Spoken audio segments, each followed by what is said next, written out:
There was a time when Ethan believed love was enough.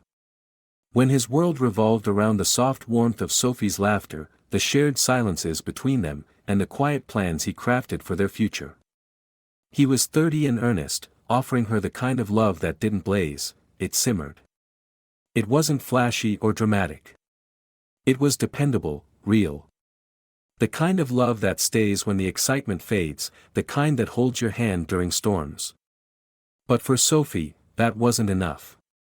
She was 26 then, beautiful in that effortlessly magnetic way, bright eyes always chasing something just out of reach. She craved adventure, unpredictability, the kind of fire that scorches even as it thrills. And Ethan?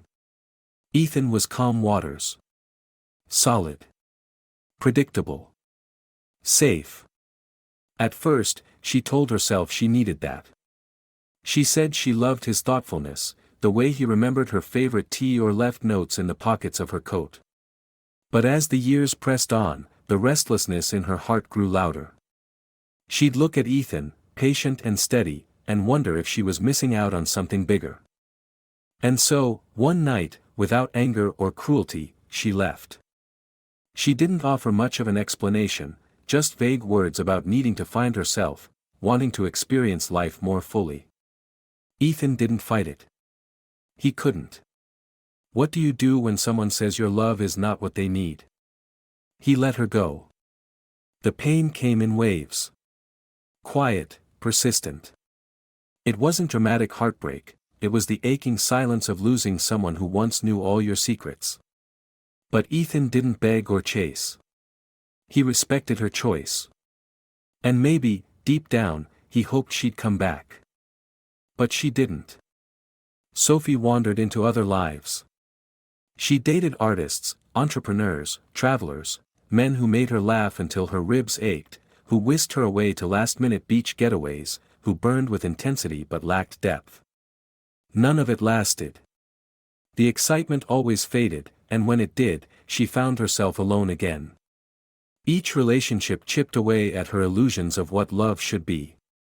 And every time things fell apart, Ethan's memory returned, uninvited but impossible to ignore. The way he used to hold her after a nightmare. The way he truly listened, not just to respond, but to understand. The way she never had to perform with him. She could simply be. It took years, but clarity eventually found her. She had mistaken stability for dullness. She had confused passion with volatility. And now, with fine lines beginning to trace her face and the weight of regret heavier than any suitcase she'd packed, she realized, Ethan had always been the one. The man who would have cherished her through everything. And she'd left him behind. Now, she wanted to find him. But she had no idea that the Ethan she'd left had evolved. He hadn't waited, frozen in time. He had grown, flourished. And the love she discarded? It no longer belonged to her. Time didn't stand still for either of them, it never does. After Sophie left, Ethan didn't spiral into despair. He grieved, quietly and deeply, but not destructively. His pain was introspective, the kind that sits in the corners of your day and makes everything taste just a little more bitter. He let himself feel it all, the loss, the disappointment, the hollow ache of being left behind, not to wallow, but to understand. And once he understood, he got to work on something far more important than fixing a broken relationship, rebuilding himself. He poured himself into his passions. Architecture had always been his calling, but now he dove deeper, using design as an emotional outlet, crafting buildings that reflected what he had once wanted in love, strength, warmth, elegance. He joined speaking panels, wrote articles, even taught at a university. Slowly, his confidence, once so entwined with Sophie's validation, became rooted in something unshakable, self-respect. Physically, he changed too. He joined a hiking group, not to distract himself, but to reconnect with the rhythm of nature. He found peace in those long treks, the conversations with strangers, the solitude at the top of a climb. He didn't cut off love, but he didn't chase it either. Over the years, he dated casually, but none of the women he met stirred in him what Sophie once had. And oddly, that didn't bother him. He wasn't trying to fill a void anymore. He had become whole on his own. Meanwhile, Sophie drifted through her version of healing, though hers was messier. She threw herself into experiences, always searching, always hoping the next one would finally feel right. There were rooftop parties in LA, spontaneous road trips to the desert, passionate romances that burned out as quickly as they began. She moved from city to city, Portland, Denver, even a year in Barcelona. From the outside, it looked like freedom, adventure, a woman chasing her dreams. But inside, Sophie felt increasingly untethered. The thrill never lasted. The people she met were vibrant, yes, but often inconsistent, emotionally unavailable, or too busy chasing their own chaos to truly connect. Some loved the idea of her, her energy, her intellect, her beauty, but they didn't really see her. And when they left, or she walked away, she was always left with the same gnawing emptiness. It wasn't just the absence of love, it was the realization that she had once held something genuine, and had mistaken it for something too quiet to be real. Every once in a while, she'd find herself scrolling through old photos. Ethan's smile, calm and sincere, stared back at her from sun-drenched hikes and cozy Sunday mornings. She remembered the way he used to bring her coffee before she woke, how he'd rub the tension out of her shoulders without being asked. No performance. No competition. Just love. At first, she told herself it was nostalgia. Everyone looks back fondly at some point, especially when things don't work out the way we'd hoped. But the truth crept in over time, undeniable and painful. She hadn't left Ethan because he lacked something. She left because she hadn't yet understood what mattered. Years went by. She built a modest career in PR, gained a small circle of supportive but transient friends. Eventually, the thrill-seeking dulled. Parties lost their glow. Flirtations felt empty. Sophie had chased everything she thought would fulfill her, only to realize that meaning doesn't come from momentum, it comes from depth. By her late 30s, she had slowed down. Started therapy. Began journaling. Tried yoga. In those quiet, humbling hours, she began to look inward with the kind of honesty she had avoided for years. And there, buried beneath her fear of missing out and her need to feel desired, was a truth that struck her like a wave. Ethan had always been her safe harbor, and she had mistaken that safety for confinement instead of sanctuary. It was then that she wondered, where was he now? Did he think of her? Had he moved on completely, or was there a sliver of space still open for something, anything? The idea of reaching out scared her. Not because she feared rejection, though that was real, but because she feared seeing him happy without her. The man she had once deemed not enough might now be everything she had spent years trying to find. And if he was, it would mean she hadn't just lost him. She had lost time. Precious, irreversible time. But still, she held on to one fragile hope, that maybe, just maybe, he hadn't completely closed the door. What she didn't yet know was that Ethan had not only closed the door, he had locked it, moved houses, and thrown away the key. Sophie had always seen herself as a free spirit, someone who chased life instead of waiting for it to arrive. She used to find that admirable. She thought the world belonged to people who lived loudly, those who dared to want more than comfort and routine. That's what she told herself when she walked away from Ethan all those years ago. At the time, she believed it was bravery, not fear, that fueled her decision. But bravery doesn't feel like regret. Not like this. In her late 30s, the clarity came in fragments, slow, sometimes painful realizations that arrived when she least expected them. It wasn't one big dramatic moment. There was no loud breakdown, no thunderclap of insight. It was the kind of shift that happens in silence, in the stillness of a cold morning when you wake up alone and realize no one is reaching for you. In the long walks home from dinner parties, surrounded by people yet feeling entirely untethered. In the reflection of herself in the bathroom mirror, where she could no longer ignore the emptiness behind her eyes. She began to recognize a recurring theme in her life. Every man she'd dated since Ethan had some version of charm, some flicker of what she thought she wanted: adventurers, artists, successful corporate types with magnetic charisma. But beneath the sparkle, they were all missing something essential. Stability. Presence. Kindness that didn't need to be earned. Ethan had never been the loudest or the most unpredictable man, but now she saw that his quiet strength had been his greatest gift. He hadn't needed attention to feel important. He didn't play games. He was simply there. Solid. Grounded. While the others had come and gone, swept in by excitement and swept out by ego, Ethan had been an anchor. And she had mistaken that anchor for a weight. The final push toward this new perspective came on a night she hadn't planned for. She was attending a friend's engagement party, another celebration that felt less like joy and more like a reminder of what she didn't have. Couples mingled effortlessly, hands brushing in small, affectionate gestures, laughter shared in ways that spoke of shared lives. Sophie stood there, smiling politely, sipping a drink she didn't want, and realizing how foreign that kind of intimacy now felt. She made her way to the restroom, more to escape than anything else, and caught her reflection under the harsh vanity lights. She looked the same on the outside, poised, composed, even radiant, but something was missing behind her smile. And in that moment, it hit her: she wasn't chasing anything anymore. She was running. Always running, from commitment, from stillness, from herself. And the one person who had held up a mirror to show her who she could become, she had left behind. That night, back in her apartment, Sophie pulled out an old box from the back of her closet. Inside were pieces of a past life, photographs, birthday cards, letters Ethan had written in his neat, careful handwriting. She had forgotten how much he used to write. How much thought he put into words. In one note, dated during their second year together, he had written, "You don't have to be extraordinary every day, sophomore. You're already enough. You've always been enough." She broke down crying.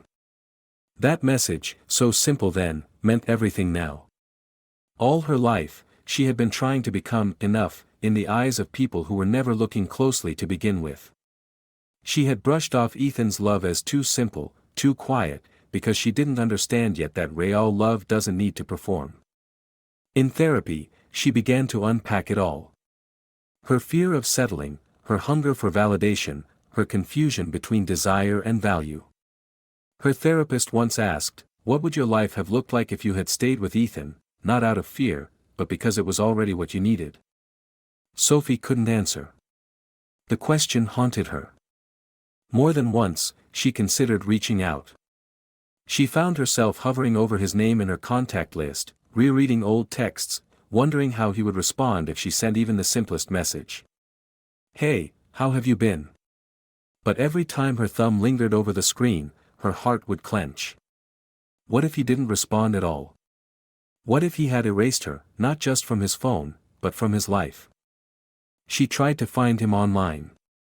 Social media revealed little, just a few tagged posts from mutual friends, a photo of him giving a talk at a design conference.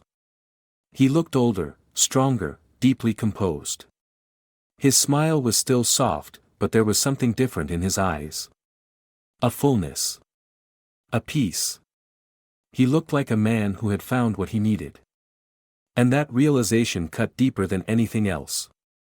Sophie had spent years looking for more, only to find herself circling back to a love that had always been enough. But Ethan no longer needed her. That much was clear.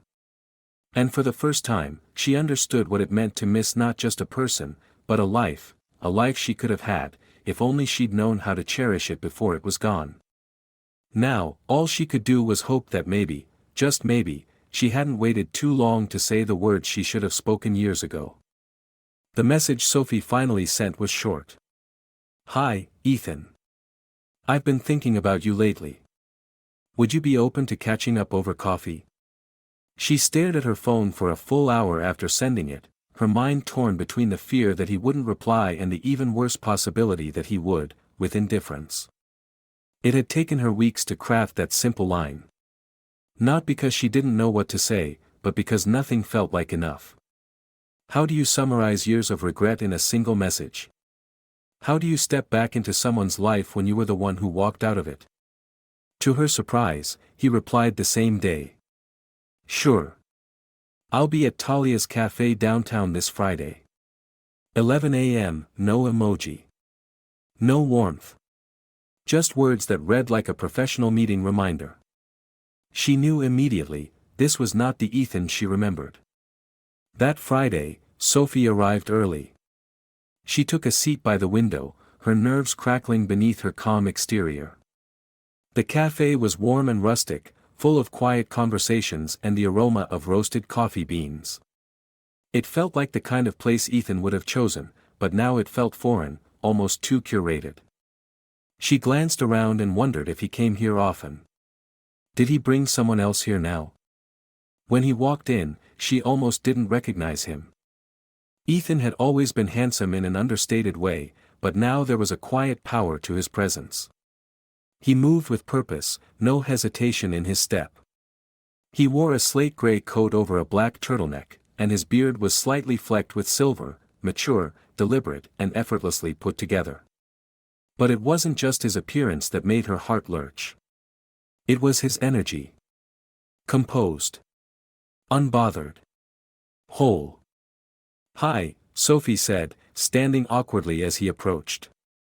Hi, Sophie. His voice was the same in tone, but not in spirit. It didn't hold softness or resentment. It held distance. Like a closed door. He sat across from her and signaled to the server for a coffee. No small talk. No warm smile. It was clear, he was here for closure, not connection. I appreciate you agreeing to meet, Sophie began. I wasn't sure you'd want to. I wasn't sure either, he replied, glancing out the window. But curiosity won. There was no malice in his tone, only a matter-of-factness that made her stomach twist. I've done a lot of thinking lately, she said, eyes searching his face for some trace of the past. And I realize now that I walked away from something real. Something good. I was young and selfish, and I didn't know what I was giving up. Ethan nodded slowly, as if he'd expected this. That's fair. And I don't resent you for it anymore, if that's what you're worried about. I've had a lot of time to come to terms with how things ended. I don't want to make this awkward, she said, fumbling. I just needed you to know that, if I could go back, I wouldn't leave. But you did, Ethan said calmly, stirring his coffee. And that decision shaped who we both became. I'm not angry. I actually think you did us both a favor. Sophie blinked. A favor? You gave me the chance to learn who I was without needing to be someone for you, he said. I spent a long time trying to be enough for you. But now, I know I already was, I just wasn't what you wanted. And that's okay. But I stopped waiting to be chosen by someone who couldn't see me. She looked down, shame creeping in like a tide. I see you now, Ethan. And I know I have no right to ask for anything, but if there's even a part of you that wonders what we might still have. I don't, he interrupted gently. I don't wonder. The silence between them was deafening. Sophie felt her breath catch, her world crumpling in the space between one heartbeat and the next. I'm happy now, he added. I have a life I love. I mentor young designers. I travel.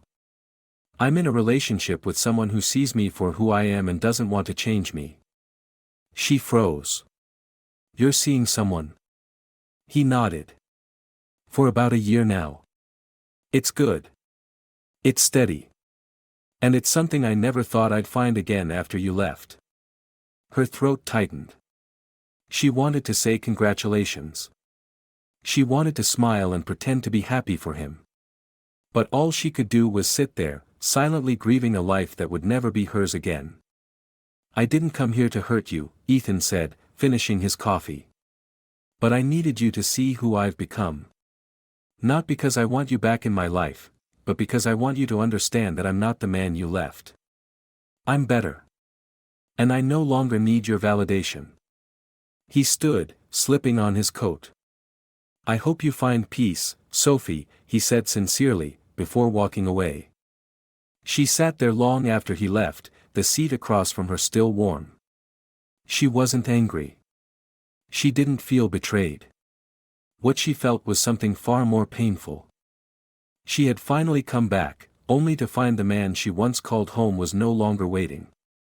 And he never would be again. When Ethan stepped out of the cafe that day, he didn't look back. Not because he was angry or indifferent, but because he had learned the kindest thing you can do for a broken past is to leave it where it belongs. The cold wind outside brushed across his face, but it felt bracing, not bitter. He zipped up his coat, slid his hands into his pockets, and walked back into a life he had built with intention and care. Sophie remained at the table, her untouched coffee slowly cooling. She sat still, her fingers laced around the cup as though it could anchor her, keep her from sinking into the heaviness of her realization. It wasn't just the loss of Ethan she felt, it was the weight of clarity. For the first time, she understood what it meant to be too late. In the weeks that followed, she moved quietly through her days. The city around her stayed loud and fast, but she was slower now. More introspective. The noise didn't distract her like it used to. She couldn't stop replaying the look in Ethan's eyes, not cold, not angry, but certain. It was the look of someone who had healed in places she was only beginning to examine. She didn't reach out again. She couldn't. That door wasn't just closed, it had disappeared. And the more she sat with that truth, the more she realized that love isn't a revolving door, it doesn't wait indefinitely for someone to figure out what they want. It moves forward, even when you're not looking. Ethan, for his part, returned to the rhythm of his days without disturbance. He wasn't untouched by Sophie's return, he would have been lying to say her presence stirred nothing. But it hadn't shaken him. It had confirmed what he had long suspected, he no longer loved the idea of her. He had outgrown that version of love, the one rooted in yearning and not reciprocity. His current partner, Elena, was unlike Sophie in almost every way. She didn't demand fireworks. She offered warmth, consistency, and quiet joy. She was thoughtful without performance, and steady without dullness. With her, Ethan had learned that the best kind of love doesn't rescue you, it meets you. And for the first time in his life, he felt met. He never spoke about Sophie to Elena. Not because he was hiding anything, but because there was nothing left to say. Sophie had once been a defining part of his story, yes, but she was no longer the climax, just a chapter that had been read, understood, and closed.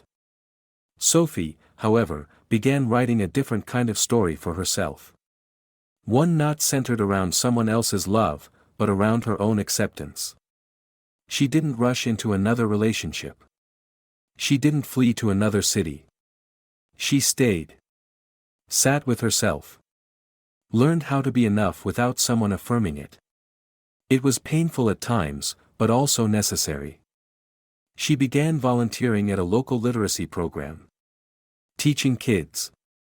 Finding meaning in something outside of validation. In doing so, she started to understand what Ethan had found, peace that comes not from being desired, but from being at peace with yourself. And in that way, even though she had lost him, she gained something else, the truth. Time passed. Ethan and Sophie never crossed paths again. And maybe that's how some stories end, not with dramatic gestures or second chances, but with quiet resolution. With one person walking away into a life full of love, and another learning, finally, how to live without it. And in that quiet, they both found something rare. Not each other, but themselves.